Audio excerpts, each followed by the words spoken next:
Ask the Messengers, the program that deals with substance abuse, real people telling real stories.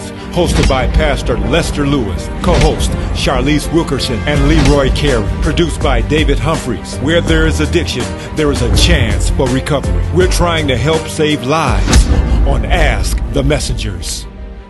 Today on Ask the Messengers, we visit Greater Grace Temple and talk with Bishop Charles Ellis and Howard Stirgus as we talk about their program for those who are struggling with substance abuse. They have a ministry that is geared toward helping those who are in addiction right here in the church.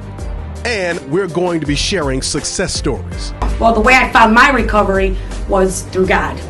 First initial step was to talk to God. Basically, God says once you know better, you're supposed to do better. But I rode with the devil for so long that he made bad look good and feel good. In my first times of periods of clean time from 1987 to 2005, I just really never had a relationship with God.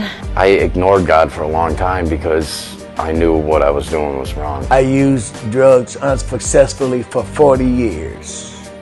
I am now a pastor, so my life has been transformed. I know that there's a lot of different programs out there, but spirituality does play a huge role in your recovery. I see that I made it through 28 years of addiction because he carried me. I did not, like I said, know how to be with people, and so I tried to fill voids with stuff. I'm in the body of Christ, Church of Christ, and here we go, you asked questions. I got baptized February of 2006, and by the grace of God and 12-step program, I go to meetings on a regular basis, and I'm active in my church. We now go to our interview with Bishop Ellis and Pastor Stirgus. Bishop, thank you so much for being on the show with us. Thank you for having me, Lester. All right, appreciate it. Mm-hmm. Would you say that there are people in your congregation who are in the closet with their addictions? I think there are people in every congregation that are in a closet with their addiction, some kind of addiction. And I think that, and I know we're going to be talking about alcoholism and narcotics and things of that nature, but I believe that everybody is struggling with some kind of addiction. Right. And I don't think that one is any worse than the other. Right. And I think that in order for us to be whole and to be all that God wants us to be, whatever the addiction is, it could be verbal abuse, it could be gambling, it could be just a bad attitude. Right. It could be walking in fear, you know, yes, and that can keep you from your purpose. Yes, I think that all of us need to look ourselves in the mirror and to find those shortcomings and try our best to get help wherever help is available. By this being such a large church, and you know, and certainly it's a blessing to have a number of people coming, how do you make people feel at home and welcome and open to share what they're going through? Well, I think that you have to, first of all, maintain and present an atmosphere of confidentiality. I had a secretary who retired maybe a couple years ago, no, in 2015, about 4 years ago, and I haven't replaced her yet. And she was my dad's secretary for 27 years. Oh, wow. 1975 to 1996, she was his secretary. Yeah. And then she was my secretary up until 2015 when we gave her a big celebration. And I still have her nameplate on her desk in front of my office. Those some big shoes somebody got to fill there. And in my mind, I pretend she's still there. Right. You know, people call her, I need an appointment with the bishop. And say, all right, his secretary will get back with you. I say, who's the secretary? He is. 2 days later, I say, receptionist, tell them they can meet with me Wednesday at 1 o'clock. Right. You know, they come in, they still see Sister Yvonne K. Horn Finley's name there on that desk. It's not that she's not replaceable. You know, everybody's replaceable. You know, man, my dad is replaceable, you know, the huge figure he was, you know, but after 96, March 19th, you know, life goes on, you know, and God is still God. But you know, I just, you know, I certainly can't be like the White House, you know, that can't be a revolving door, you know, oh, we got the wrong one, let's get another one, oh, that person don't want to be here, let's get another one. You know, you want to make sure that you take your time with that position, because as you know, as a pastor, that person who sits in front, and that person who people go through to get to you, that's a very important person. That person is privy to a lot of things, you know, and you just have to make sure you have the right one. So I say confidentiality is a must. If you don't have that, I think everything else is a waste of time. let's say you have someone in the church. How do you deal with the fact if they come and they're in their addiction? How do you pray for them? How do you help them through their process? As a pastor and a counselor, I think that you have to have some kind of sensitivity to the balancing act there. I don't ever, as a pastor, want to believe or subscribe to the fact that God cannot heal, whether it's mentally, emotionally, or physically. I want to believe that He is the great and master physician. So with all of the helps that we see in our world, in our society, within our communities, I want to believe that, if God speaks a word, then what is ailing you can, as that woman who had that issue of blood for 12 years, it can be immediately made whole, and you can be immediately delivered from it. Here's a great question, and we've got preachers and pastors who are watching, and many times as leaders we don't want to expose ourselves and expose our faults. So if a pastor is struggling with an addiction or with issues with substance abuse, where could he go? Where should he go? That's a question that comes up a lot, and when I think about that, I think about how it all began with a person like Moses, leading probably the first mega church in history. And we see him talking to a God through a burning bush. We see him continue to communicate with God throughout his ministry of leading the children out of Egypt, across the Red Sea, and then through the wilderness. And I've often wondered, who did Moses counsel with? Who did he talk to? Because you always see him talking to God when he's thinking about killing himself. Look, this is what you think? You're right. Just take me up out of here. And somebody else can have this church, you know what I'm saying? And God says, no, I'm going to handle it and put some people that have your spirit in position. Pastors have to be careful because everybody cannot handle our humanity. Yes, sir.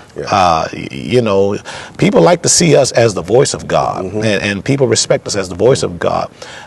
Yet we're still human, and we still have imperfections, male and female. And I think the pastors have to be real with themselves and know that you have to have accountability partners, and you have to have people that you can talk to. And get yourself healed. Sometimes we're ministering all the time, but we're not being ministered to.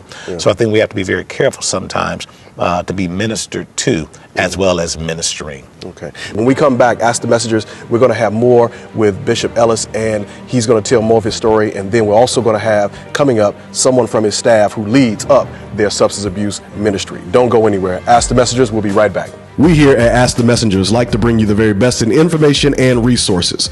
We'd like to thank Wendy Williams for her boldness in letting the world know that she is struggling with an addiction. She also mentioned that she is part of a sober house. We want you to know that sober houses are not just for the financially elite. It's not just for the stars. It is for the everyday person, and there are many here in Metro Detroit. We want you to know that if you are trying to get to the place of sobriety, if you're trying to get through your addiction, these houses are available to you. We want you to know that Ask the Messengers is here to help you to make sure that you find that place of recovery. Changing an addict's life and providing support to the addict's family is the goal of the Live Right Structured Recovery Corp. Dialectical behavior therapy on Wednesdays, spiritual recovery and yoga classes on Thursdays, physical and nutritional education class on Fridays. Live Right also accepts donations of cars, trucks, boats, and campers in any condition. Again, for more information and a complete list of their events, go to their website at liverightstructuredcorp.com or call 586-217-5899. Life short, live right. We'll be right back with more of Ask the Messengers. After receiving a delinquent property tax bill for the 2 lots connected to my home, I was concerned. I didn't even know that I had a past due bill. I went down to the Wayne County Treasurer's office, and the staff worked with me to keep my property out of foreclosure. My property taxes became delinquent after I fell behind on my bills. Treasurer Sabri and his staff came to the town hall in my city and provided information about resources available to help me. At the meeting, I found out about payment plan options. Let us help you.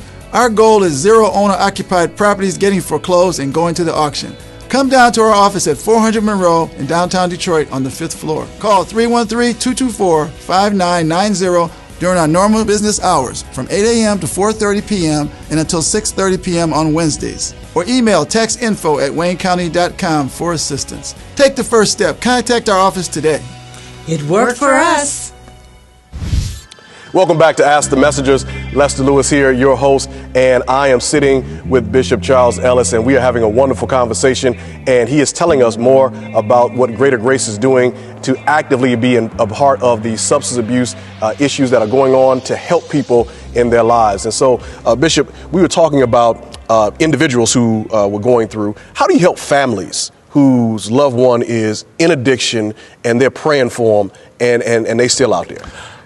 I think the first thing you have to do is you have to tell the family members that they being the closest to an individual who's battling addiction probably have to be the most considerate. Okay. And sometimes that's very difficult because they have to live that. Right, you know what I'm saying? Right. They're the ones that's getting hit for money. And right, they're the ones that have to balance, do I let you in my house? Do I have to put things up and make things not available? Right.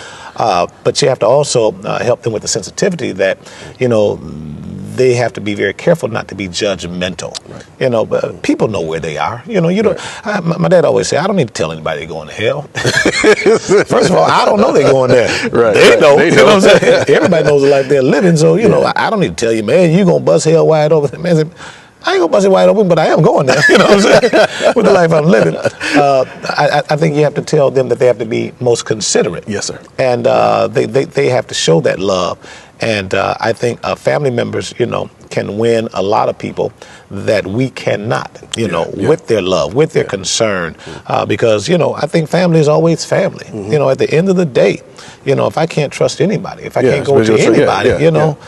I ought to be able to go to my family, right. My brother or my sister, my mother or my father, my son or my daughter. They ought to be able or willing to help me. But I think that they need to make sure that they are open to helping. Mm. And you need to hold people accountable, But at the end of the day, I don't think you need to have that finger out. Right. You know what I'm saying? Well, I told you, if you had listened to me, I'm trying to hear that right now. Right. Can you just get me about this ditch? How you get down there? Well, how long you been down there? Can you just reach down here and get me up out of here? So that would be my one of my pieces of advice. Okay. So now, Alcohol Awareness Month is coming up, April, and during that month, we try to here at Ask the Messengers at least give information about that. Now, let's say if you have someone who is struggling with alcoholism, because it seems like it's getting lost in the opioid epidemic, that there are still people struggling with alcoholism. What would you say to those people who are struggling with alcohol? I would say that you need to know whether you need help or not. And, Lester, if I can say, Lester, we can be informal here, and you don't have to call me Bishop. Right. I say to Greater Grace Temple that you have to know, and those of us who are here in a snow area and a snow state, we know how to get ourselves out of a stuck situation. Right. There are times when your car is stuck in some snow and, you can rock it, and drive, reverse, drive, reverse, drive, and you're on out. But then there's some times when, as you're rocking, that wheel is getting deeper in. Yes, sir. Yes, sir. And now you got to know when you need to call for a tow truck. You know what I'm saying? Or you're going to tear that transmission up. That's right. So I said people need to know, when you can rock yourself out of some stuff. Mm-hmm. And now if you've been here for 2-3 years, right, 10 years, listen, man, you can't rock yourself out of this. Yeah. You got to call roadside assistance. Right. They got to hook that thing up, and somebody's got to pull you up out of there. Right. Well, listen, Bishop. And I don't know, you said I can call you Charles, but I want to know, you were a PK, and your dad was a giant in ministry. And I've heard a lot of pastors who, because of the pressures of ministry, they got involved with alcohol and drugs and all the other stuff, but you have not. And how, if you could share with the audience, how did you stay away from those issues? First of all, we were fearful of our parents, man. You know what I'm saying? The police wasn't even on my radar. You know what I'm saying? My dad and punishment, you know, that was prison for us, man. Sir. You ever tried to stay in the house for 2 weeks in the summer? Yeah. Summer ain't that long Right. after all. Yes, you know, see, kids now don't they don't mind watching staying people in play now, basketball and outside, run up and down the street, right? You got to stay in and cannot watch TV. Right. You know that's house arrest, man. You know what I'm saying? So you know that helped us stay on the right on the straight and narrow. But listen, there are times we tried stuff. You know, I was over my neighbor's house next door, maybe 12 years old, maybe 14 years old, trying some Boone's Farm Strawberry Hill. His brother had some stuff, you know, upstairs, man, and I took maybe what was a capful.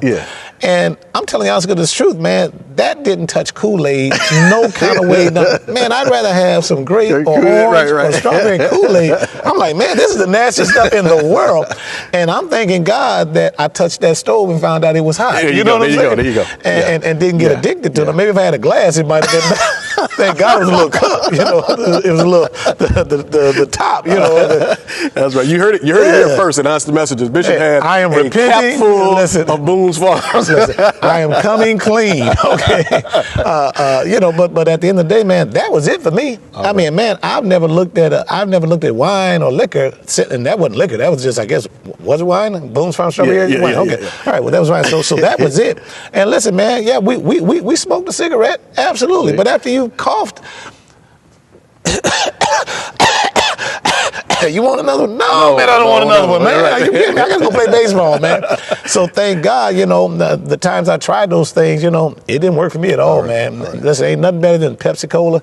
I'm telling you, ice cold. Listen, you don't need no ice. You just put it in the freezer. That's right. Bring it out when it just had a little ice in it. That's better than any drink I've ever had in my life, man. So listen, Bishop, if you just had something to say to someone in the community who is struggling and going through, you know, from the man of God and also from the servant of God, what would you say to someone who's struggling? I would say you never can give up on yourself. You know, in life, there'll be a lot of people that might be with you today, not with you tomorrow, that might want to help you. And then, you know, hey, you're not my brother, you're heavy now, you know, and, you know, don't call me, I'm throwing your number out, you know, erase my number. People will come and go, you know, people will be with you sometimes, not. But if you ever give up on yourself. Well, Bishop, I'm not a church person. You don't have to be a church person. You don't have to be. Well, Bishop, I'm not saved. Well, okay, none of us were. You know, but Bishop, you know, I've done some horrible things. We all have. Yes, but sir. you can't give up on yourself. You know, as long as you believe that you can be better, and you pray to God, you'll get there. You might not get there as fast as some other people. Don't judge that. You know, sometimes it's a 2-week journey. Sometimes it's a 2-year journey. But as long as you get there, that's all that matters. So let people give up on you. Let people throw you away.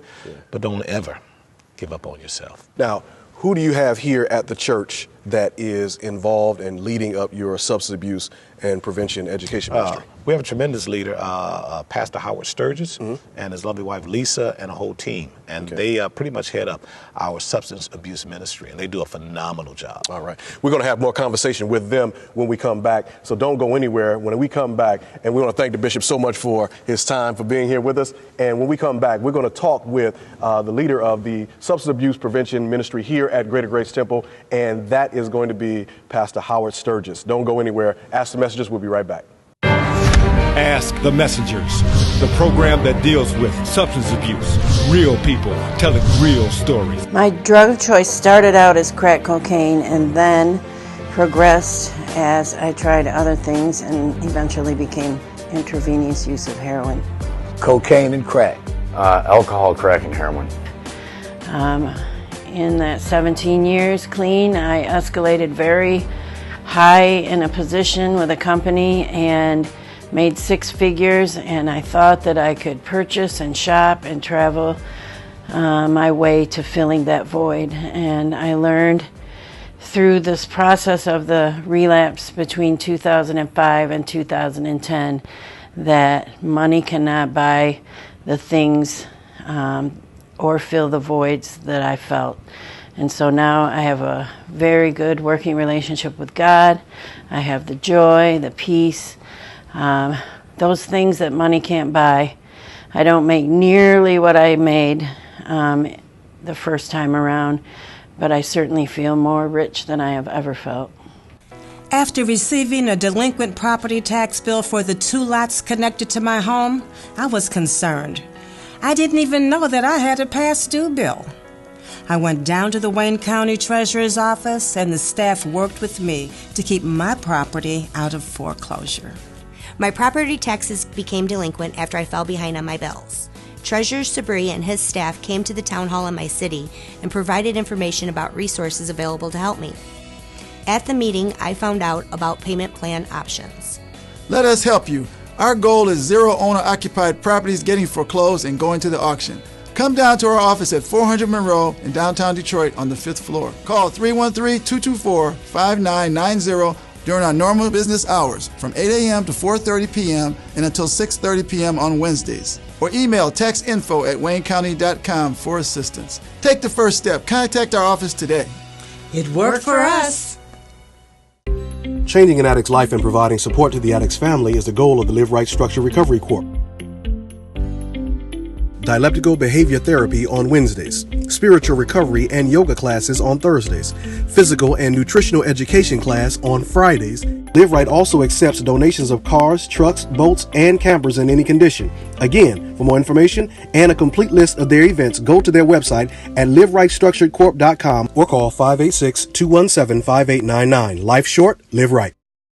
Do you need a banner, brochure, or business cards? What about posters or funeral programs? No matter what your design and printing needs are, R&L Color Graphics can help. R&L Color Graphics has been serving the metropolitan area for more than 25 years and has also been honored to be the official printing partner for the Aretha Franklin Family Foundation. So if you're looking for an official Aretha Franklin funeral program, tribute item, or custom design job, give us a call at 313-345-3838 or visit us on the web at rnlcolor.com. We're back with Ask the Messengers. I'm Lester Lewis, your host, and I'm here with Pastor Howard Stirgus. Now, how did you find yourself here at Greater Grace and in the position and role you're in now? I came up to minister to do the cash quarters outreach that they had, and I met my wife. Met a young lady that was my wife.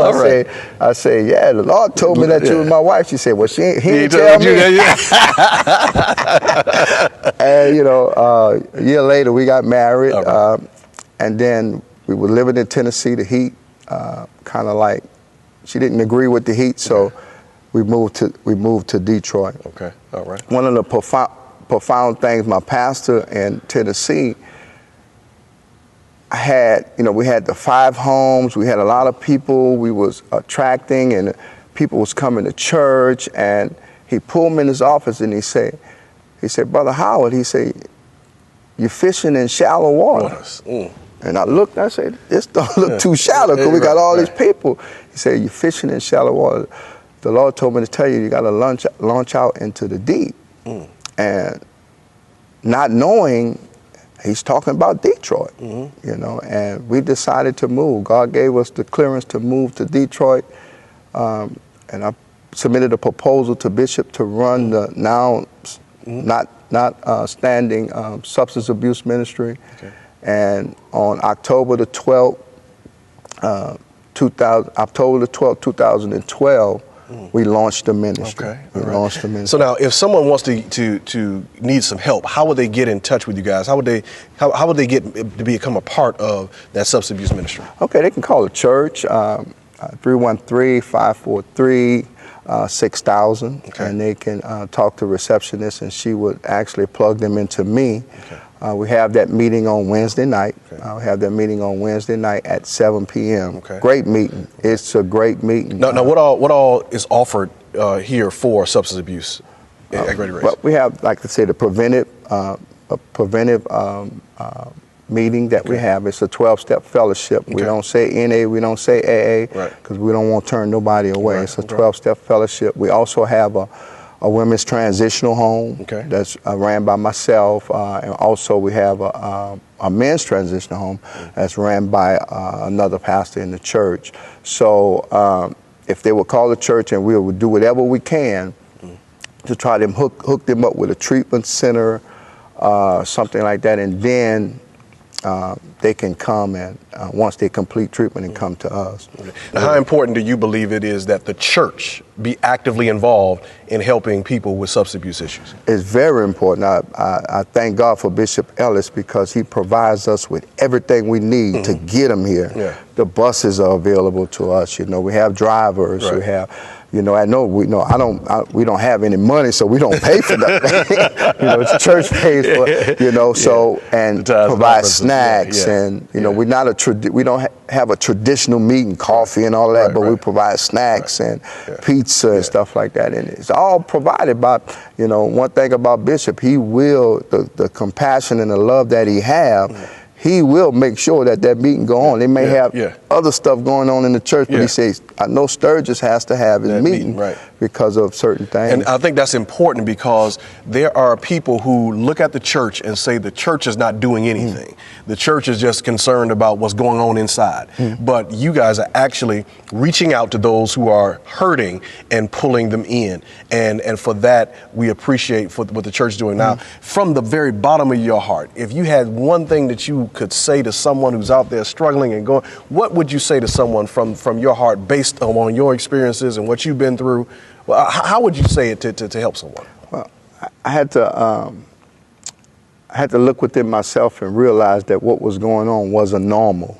It wasn't normal. This was not what God intended for me. This was not was intended for me as a man to be. I had to realize that there was something just like the steps say. I came to believe that a power greater than myself could restore me to sanity. I had to realize that I was down. And that I needed help, and that was somebody, that was something that can help me. So that's what I did. I called on to God, and I got up. I got up, and man, I felt like a burden was released. It was released. So I tell anybody, look within yourself. Look within yourself and say, is this normal? Is this normal? And when you realize that it's not normal, then you do something to make a change, and that change, you got to help somebody. Just like somebody, somebody taught you to use drugs, somebody got to teach you how to stay clean. Right. And I realized that it couldn't be me; it had to be somebody else that was able. And what better place to do it than in the church? What better place to do it than doing that? You know, I am reminded there is a wonderful story in the Bible about those 4 friends that carried their friend to Jesus, and they couldn't get to him immediately. So they had to go up on the roof, tear the roof up, drop him down in front of Jesus. And what they were doing is they were bringing him to where the help was. That's right. And like you said, we ought to, and Ask the Messengers is just about that. We're trying to help save lives. And that's what those 4 men did. They were part of the process to help him get his life back together. And so if you know anyone that is struggling, Greater Grace Temple is a great place for you to connect with, and we certainly admonish you to please contact them and get with them. And then we want you to know that Ask the Messengers is here so that you can contact us as well. And also, won't you help us in this mission to help save lives? Won't you sow a seed into the effort in which we are trying to do, which is by media, sharing this information and helping others. We thank you so much for tuning in to Ask the Messengers. And when we come back next week, we want you to know we're going to come back again with the same message. We're trying to help save lives on Ask the Messengers.